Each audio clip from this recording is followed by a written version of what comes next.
Ang liliit na isda, kuya, oh. Ang liliit, ah. Parang hindi pa kalunok ng pagkain, ah.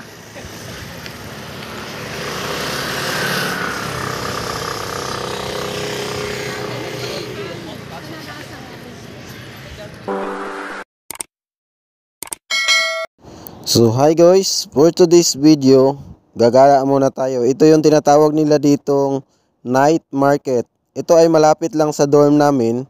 So ang biyahe lang namin ito is 10 minutes, mga ganun lang. Actually kaya siyang lakarin mga 30 to 40 minutes galing sa dorm namin.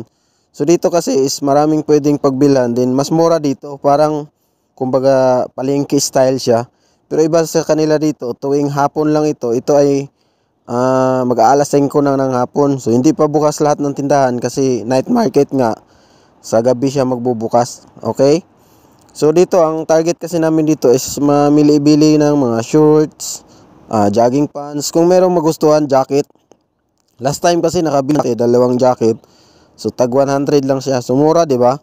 100 lang isa. Din ganun din sa mga pagkain.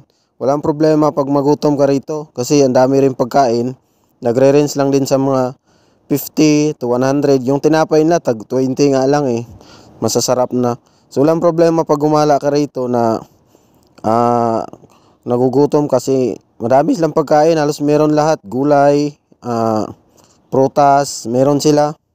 Hindi lang mga laruan, meron din mga laruang pambata na mga essential needs, meron sila. Mga higaan, yan, kumot, yun, medyo mahal na yon. Pero mga laruan ng pambata, mura lang.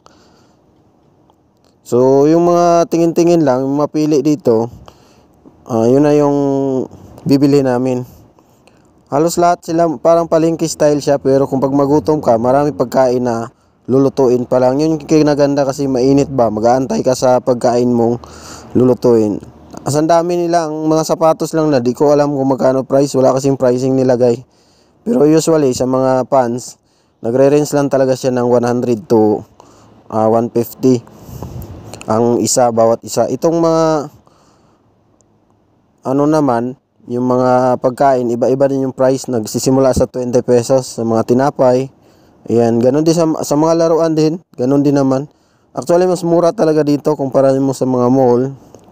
Kaya mas recommend ko dito mamili-mili. Since ito ay malapit lang naman sa amin, pwede nga joggingin, lakarin.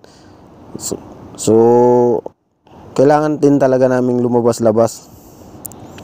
So, ikot-ikot lang, pili-pili ng pagkain kasi nga kung ano yung mga gustuhan natin. And then, kung gusto mo rin mag-isda, merong mga isda ditong buhay. Kung gusto mo alaga-alagaan, meron din sila.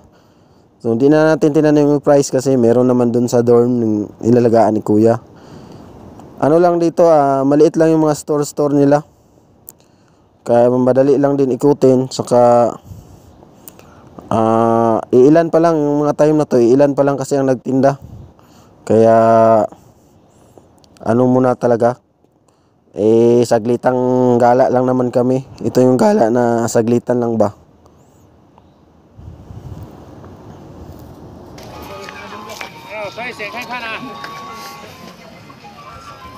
块的，它薄的这里，这个你可以穿。